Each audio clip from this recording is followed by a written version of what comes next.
Hello， 我是 Neil， 欢迎来到 Neil Sharing。大家有听过73855法则吗？知道它是在表达什么吗？今天我们来聊聊这个法则所表达的意涵，也说说作者本人对这个法则的诠释。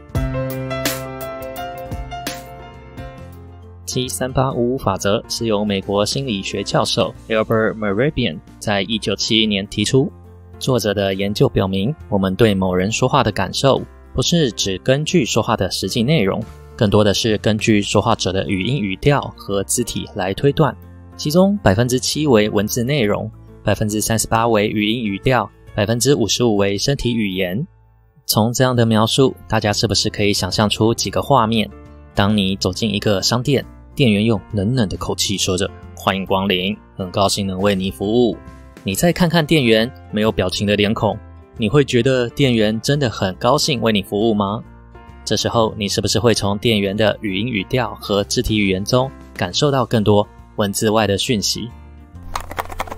研究报告推出后，更多人将研究结果做了演绎，影响比例最高的身体语言进一步被拓展为专业形象。就好比奥斯卡影帝里奥纳多主演的《神鬼交锋》，剧中主角透过各种专业形象，让自己一下担任技师，一下担任医师，与其他人的互动也流露出十足的自信，让身边同行不疑有他。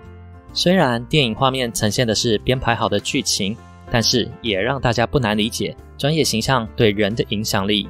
结合了73855法则，更凸显专业形象的重要性。网络时代来临后，加大了大家对法则的误用与扭曲，其中最盛行的就是过度强调肢体语言、外在包装。也有不少人在网络上表达反思与质疑，难道没有专业的素养和内涵，仅凭着专业形象就可以让人信以为真吗？一位苦心钻研厨艺的厨师说出的话语影响力，不如穿着看似专业的扮演者吗？这问题让作者感到困扰。作者本人在2009年于网络上重申73855法则，仅表示人们在交流时对讯息的总喜好程度， 7% 来自于语言喜好， 38% 为声音喜好， 55% 由面部喜好影响。作者也强调，这个法则并非适用所有的沟通情境，只有在某人说话时的语调、手势、表情和他所说的内容不一致时，人们才会受到此法则影响，并且如果人们谈论的范围超过了感受和态度，这个法则就不能完全适用。我个人从中提炼的资讯含义在于，表达的核心是思想的交流，有效的交流必须言行一致。当我们能将说话内容、语音语调、非语言行为及因素三者合为一，这时将会是最有效的沟通方式。至于哪个因素占得高或低，也许就如同作者所言，将视情况不同而定。举例来说，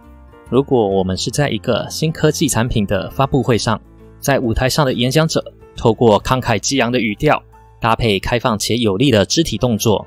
相信这会比语调低沉、双手抱胸这样的姿态更能引起听众的兴趣，也更能有效传达讯息。同样道理，如果我们是在跟孩童讲述睡前故事这样的场景，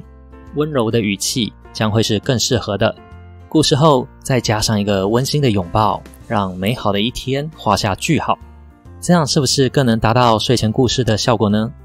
总结上述，大多时候大家都在想着说什么，如果我们能多一份思考怎么说，我相信一切都会让沟通表达效果更好。